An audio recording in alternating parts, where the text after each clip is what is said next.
కానీ ఈరోజు తెలంగాణ పరిస్థితి ఏమైంది? మొత్తం కులాల కంపులో కొట్టుమిట్టాడుతున్న తెలంగాణ, థ్యాంక్స్ టు రేవంత్ రెడ్డి. ఇక్కడ ఒక విషయం గమనించాలి మనం. బీసీ రిజర్వేషన్లు 42% ఇస్తామన్న కాంగ్రెస్ పార్టీ ఎన్నికల హామీ, కామారెడ్డి డిక్లరేషను, అది సాధ్యం కాదని వాళ్ళకి తెలుసు. కాబట్టి ఇప్పుడు సుప్రీంకోర్టు, హైకోర్టుల్లో అది బంతాటకు గురైతా ఉన్నది. ఇప్పుడు మొన్న అర్థమైపోయింది, స్థానిక సంస్థల ఎన్నికలు మరొక 2 వారాల తర్వాత స్థానిక సంస్థల ఎన్నికలు పెట్టక తప్పదు. అది పాత రిజర్వేషన్ల ప్రకారమే చేయాలి, 50% దాటకుండా చేయాలి.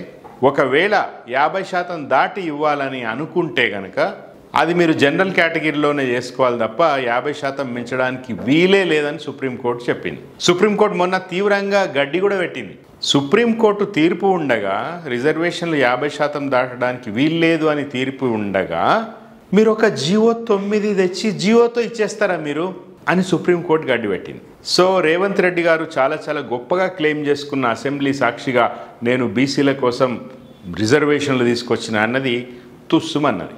తర్వాత ఈయన పైకి ఏమి చెప్పినా కూడా కాంగ్రెస్ పార్టీ కానీ రేవంత్ రెడ్డి కానీ వాళ్ళ లోపల ఎంతటి పెత్తందారి పోకడలు ఉన్నాయి, ఎంత ఆధిపత్యం ఉంది, ఎంత కుల అహంకారం ఉంది రేవంత్ రెడ్డికి అనేది ఎన్నోసార్లు స్పష్టమైంది, చాలా సార్లు. ఈరోజు ఏమవుతున్నది, కాంగ్రెస్ పార్టీలో పాత కాంగ్రెస్ వర్సెస్ తెలుగుదేశం కాంగ్రెస్గా మారిపోయింది.